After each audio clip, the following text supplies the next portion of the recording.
बिस्मिल्लाहिर्रहमानिर्रहीम। अस्सलाम वालेकुम नाज़रीन इकराम। आज जिस मसले पे और जो हमने टॉपिक चुना है वो है हेपेटाइटिस सी का। और बदकिस्मती से हमारे मुल्क में ये एक वबा की तरह फैल रहा है कि यानी हर 10 में से 4 लोग जो हैं वो इस मूजी मर्ज़ का शिकार होते हैं। और ख़ास तौर पे तशख़ीस के हवाले से जो नकाइस हैं और यानी मर्ज़ को जानने के तक का जो मरहला है वो बड़ा पेचीदा है। यानी आम तौर पे लोगों को इस मर्ज़ का तब पता चलता है या वो मुल्क से बाहर जाना चाह रहे हैं या किसी जॉब के लिए वो अप्लाई करते हैं और मेडिकल टेस्ट रिक्वायर है तो वहाँ पे पता चलता है कि हेपेटाइटिस सी पॉजिटिव है। या फिर वो बैरून मुल्क सफ़र करना चाह रहे हों तब पता चलता है कि जी हेपेटाइटिस सी पॉजिटिव है।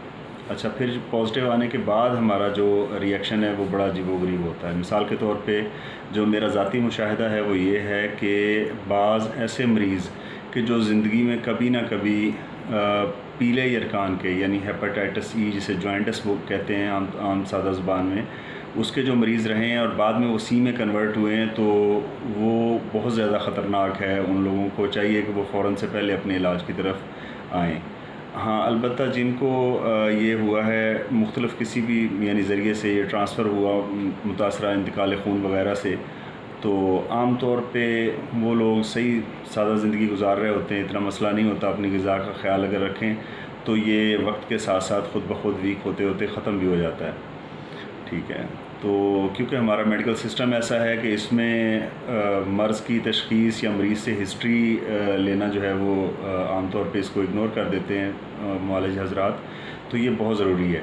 मैंने अक्सर देखा है कि नॉर्मल ज़िंदगी गुजारने वाले तंदुरुस्त लोग जो हैं वो बिल्कुल ठीक ठाक ज़िंदगी गुजार रहे थे, अचानक वो उन्हें ज़रूरत पेश आई, कहीं वो खून देने के लिए गए और या उन्होंने बैरून मुल्क सफ़र करना था, या जैसे मैंने बताया कि कोई जॉब के लिए मेडिकल टेस्ट की रिक्वायरमेंट थी तो वहाँ पे जाकर उन्होंने टेस्ट करवाया तो पता चला हेपेटाइटिस सी पॉजिटिव है। तो वो फिर फ़ौरन से पहले जो है इलाज की तरफ आते हैं। और इलाज हमारे मुल्क में जिस तरह से घोड़े और गधे को एक ही तरह से हाँका जाता है, एक ही स्टिक से उन्हें चलाया जाता है, तो फिर एक ही दवा है जो दोनों के लिए दी जाती है बग़ैर मरीज़ की हिस्ट्री पूछे। अच्छा, अगर तो आप ये चाहते हैं कि जी आपकी रिपोर्ट क्लियर आए तो इस हवाले से ये मेरा जो मानना है मैं वो आपके आगे रख देता हूँ, बाकी आपकी अपनी मर्ज़ी है। यानी सबसे पहली चीज़ ये है कि एक मरीज़ है उसकी रिपोर्ट क्लियर आ जाती है बिलफ़र्ज़, ठीक है, 3 माह का उसने कोर्स किया, उसके बाद उसकी रिपोर्ट क्लियर आ गई। तो होना तो ये चाहिए कि रिपोर्ट क्लियर के साथ साथ मरीज़ बिल्कुल तंदुरुस्त हो, हंसता खेलता हो और अपनी रोज़मर्रा की ज़िंदगी नॉर्मल तरीके से गुजार रहा हो, उसके साथ कोई मसले मसाइल ना हो। ठीक है, यानी मैं उस रिपोर्ट को क्या करूं, उस क्लियर रिपोर्ट को क्या करूं कि जो रिपोर्ट तो क्लियर है लेकिन मरीज़ चल ही नहीं पा रहा। ठीक है, मरीज़ का जो है वो पहले जो उसकी सेहत थी वो आधी भी नहीं बची हुई और वो डॉक्टर हज़रात कह रहे हैं जी मुबारक हो, रिपोर्ट आपकी नेगेटिव आई है। तो ये चीज़ ज़हन में रखें कि सिर्फ़ रिपोर्ट नेगेटिव आना काफ़ी नहीं होता। फिर भी जो मरीज़ ये चाहते हैं कि रिपोर्ट क्लियर आए, तो ये नुस्खा जो बताऊंगा इंशाल्लाह इससे आपकी रिपोर्ट भी क्लियर आएगी और आपकी जो सेहत है वो भी एक आम नॉर्मल आदमी की तरह, तंदुरुस्त आदमी की तरह ज़िंदगी गुजारेंगे। ये नहीं होगा कि जी रिपोर्ट तो क्लियर है लेकिन जैसे मैंने कहा कि जी चला नहीं जा रहा। रिपोर्ट क्लियर है लेकिन सेहत के साथ मसले मसाइल चल रहे हैं। रिपोर्ट क्लियर है लेकिन वही जो सिम्टम्स आ रहे थे जब टेस्ट करवाया था, जब शुरू में पॉजिटिव आया था, सिम्टम्स सारे के सारे वैसे ही हैं और वीकनेस पहले से बहुत ज़्यादा बढ़ गई है लेकिन रिपोर्ट क्लियर है, तो इस रिपोर्ट का कोई फ़ायदा नहीं है। ठीक है, और जैसे मैंने अर्ज़ किया है बार बार मैं परहेज़ के हवाले से आपको आगाह करता रहता हूँ और ये भी बार बार गुजारिश कर चुका हूँ कि आप अपने मिजाज को समझने के लिए जो तशख़ीस के हवाले से और इलाज के असूल के हवाले से जो शुरुआती 3 वीडियोज़ हैं वो ज़रूर देखें। ठीक है, मैं कोशिश करूँगा कि इंशाल्लाह इसी वीडियो की डिस्क्रिप्शन में उन तीनों वीडियोज़ के लिंक जो हैं वो आपके साथ शेयर कर दूँ और आप उन्हें एक दफ़ा तसल्ली से बैठ के देख लें। जब आप मिजाज को समझ जाएंगे तो आपको दवा का जो असर करने का है उसका तरीका है वो आपको मुकम्मल समझ में आ जाएगा कि दवा किस तरह से काम करती है, आपका क्या मिजाज है, आपके मर्ज़ का क्या मिजाज है और हम उसे किस मिजाज में बदलने की कोशिश कर रहे हैं और शिफा कैसे होगी। ठीक है जी, तो ये चीज़ें जहन में रखें। बाकी जो आम तौर पे परहेज़ में बताता हूँ वो तो आप बार बार सुन चुके हैं, बल्कि मेरा ख़्याल में वो बताने की ज़रूरत ही नहीं है कि वो ज़हन-नशीन हो चुका होगा। ख़ास तौर पे फ़ास्ट फूड के हवाले से बारबेक्यू है, तरह तरह की कार्बोनेटेड ड्रिंक्स हैं, तो ये रोकें, क्योंकि हेपेटाइटिस में ख़ास तौर पे, वैसे आम तौर पे भी ये एक सेहतमंद बंदे के लिए भी ठीक नहीं है, लेकिन हेपेटाइटिस में तो ये ज़हर कातिल हैं। ठीक है, तो आते हैं नुस्खे की तरफ। जी नाज़रीन इकराम, अज़ा नोट फरमा लें। सबसे पहले ये है जी रेवंत चीनी, अच्छी तरह चेक करके लेनी है कि इसमें सुराख ना हो और इसको कीड़ा ना लगा हुआ हो, ज़्यादा पुरानी ना हो। ठीक है। और दूसरे नंबर पे हमारे पास है हल्दी। हल्दी जैसे मैंने बारहा बताया है कि मुसफ़ी खून है, खून को साफ़ करने के हवाले से बहुत बेहतरीन कुदरती दवा है। तो ये नुस्खा इंतहाई सस्ता है, हर किसी की पहुंच में है, कोई भी यानी गरीब से गरीब आदमी भी इसे बना के इस्तेमाल कर सकता है। ठीक है, सिर्फ़ ये 2 अज़ा हैं और ये आपने हम वज़न लेने हैं, यानी बराबर वज़न में। जितना वज़न आपका रेवन चीनी का होगा उतना ही आपका हल्दी का होना चाहिए। तो हल्दी ऐसे साबुत लेनी है, पाउडर नहीं लेना, क्योंकि पाउडर में अक्सर मिलावट होती है।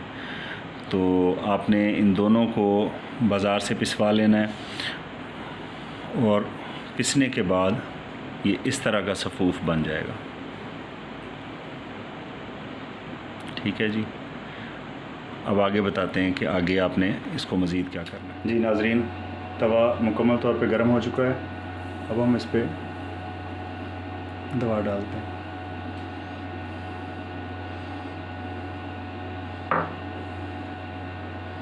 इसको अच्छी तरह से लेवल कर देते हैं।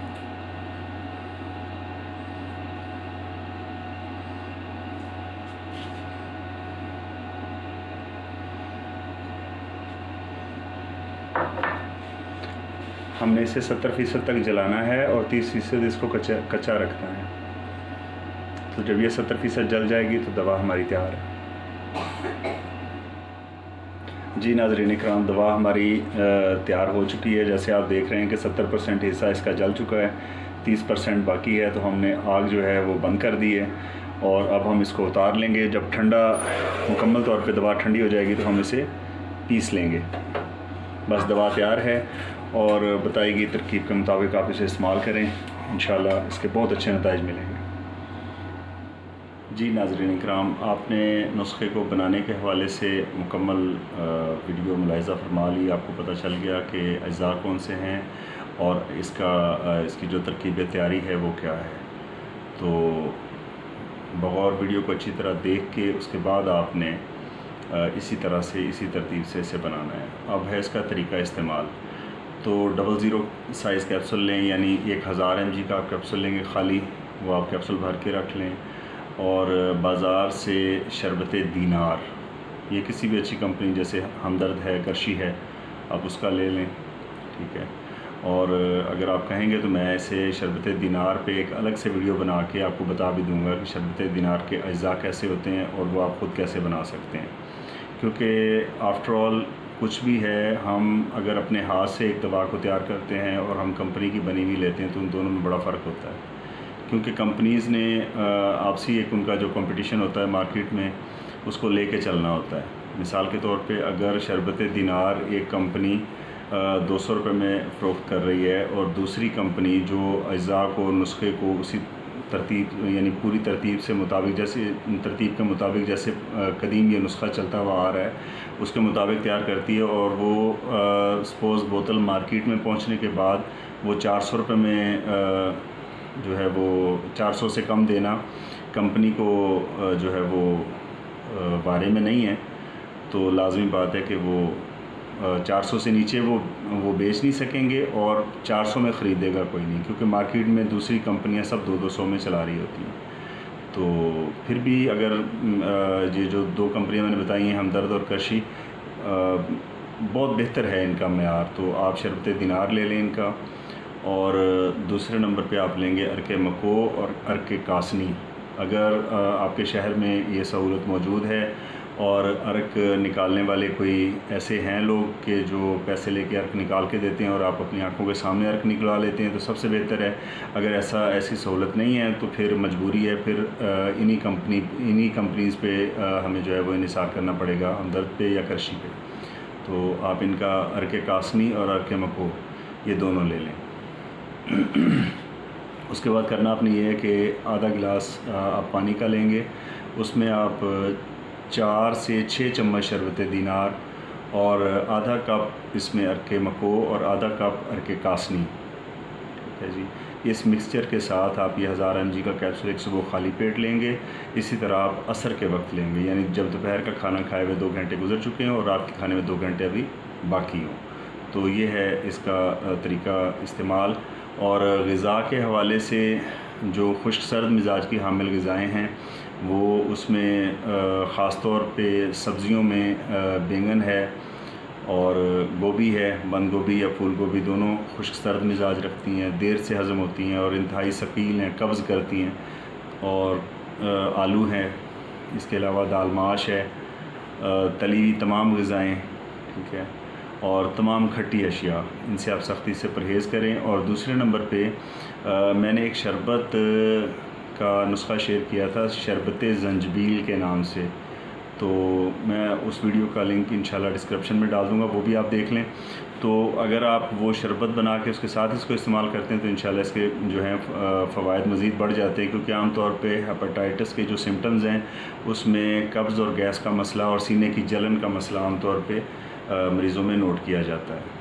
तो ये है नुस्खे का मुकम्मल तरीका इस्तेमाल, तरकीब तैयारी हमने बताई, अज्जा की आपको पहचान करवाई और उम्मीद करते हैं कि आपको इंशाल्लाह बात पूरी तरह से समझ आ गई होगी।